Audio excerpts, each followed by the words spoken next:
Hey, just doing some work late and then going through my social media feed, which is always a bad idea. And I got an idea. I just did a morning report where I did a segment on nobody cares about your feelings, and nobody cares about your feelings. Some of us follow a dude named Gary Vaynerchuk, and you know what Gary says about feelings.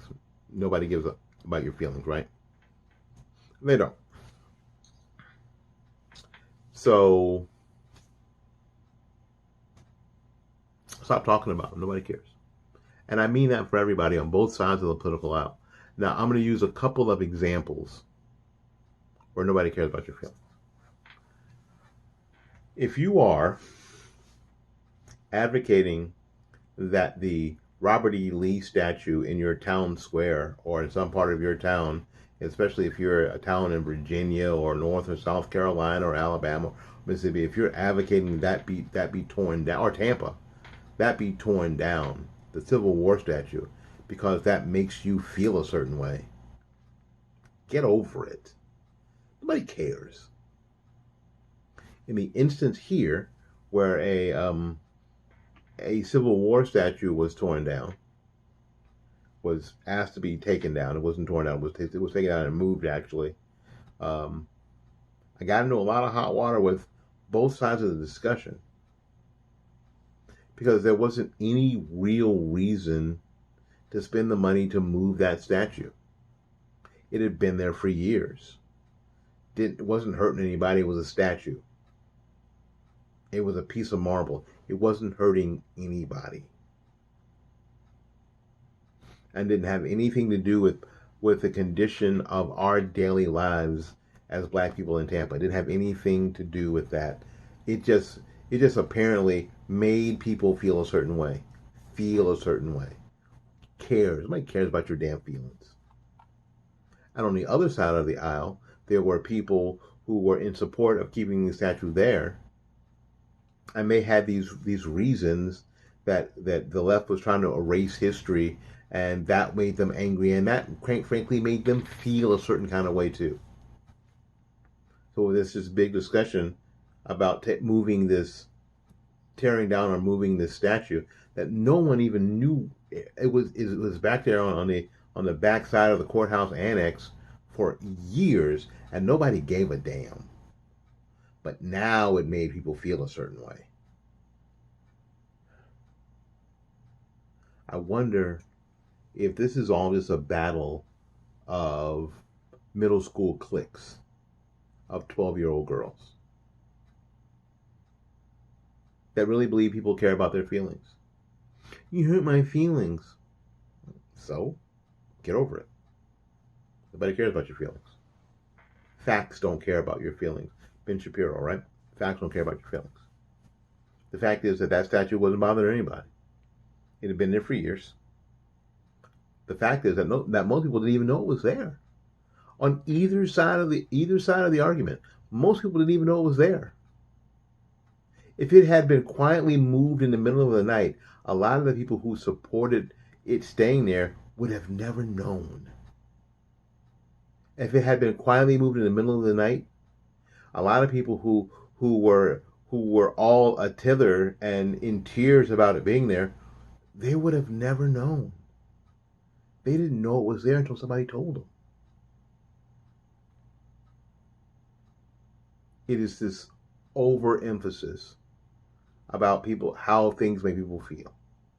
And this statue thing has popped up its head again. NASCAR has a National Association of Star Car, I don't know, something racers. NASCAR has decided that they are not going to have Confederate flags in the crowd or Confederate flags on the cars. I think there's one car that runs the Confederate flag. I remember the 43 car, Richard Petty's car, running the Confederate flag, and I don't know if his son ran it or not. His son has since retired from what I know about NASCAR. I'm not a big NASCAR aficionado. I can't say I'm a fan. I do think it's kind of cool, but I don't know much about it. And NASCAR has pushed this narrative of America and apple pie, Southern America and apple pie, frankly. Um, Act like, be one of those drivers from California and see if you don't face that, that southern wall. This is about, because NASCAR was born from moonshine running. So there's this thought and feeling about it. Now, if you are not a NASCAR fan and you want to remove the Confederate flags because they make you feel a certain way, shut up. You don't even watch it. You don't even care. This is not NASCAR fans saying that we don't want to see Confederate flags because the Confederate flag it reminds them of racism and bigotry and racial hatred. That's not what that is. This is a bunch of candy asses basically who are looking for stuff to whine and complain about, and NASCAR is a target. Shut up. And those of you who are NASCAR fans who think that this is the end of civilization as you know it, shut up, because it just makes you feel a certain way.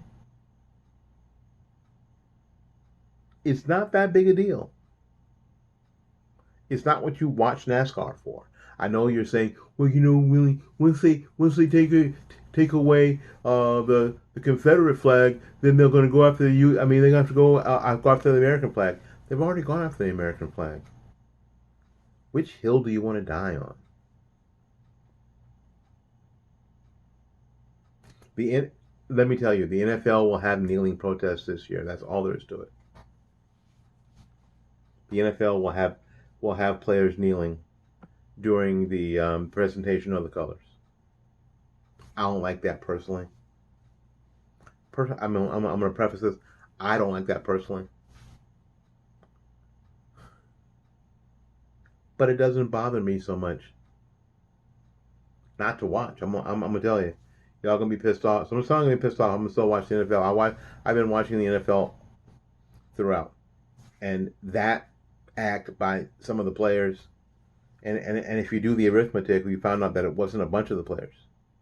And if you paid attention, if people didn't get their feelings so hurt and scream and bitch and yell, it would have been a lot fewer players. Quite frankly, if Donald Trump hadn't weighed in at all, it would have gone away all by itself.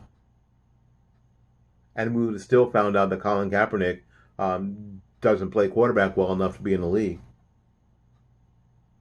His performance was way down, and it would have all just gone away. But you got your damn feeling. Everybody got their damn feelings hurt.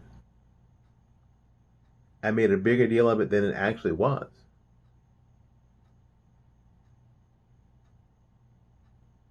Folks,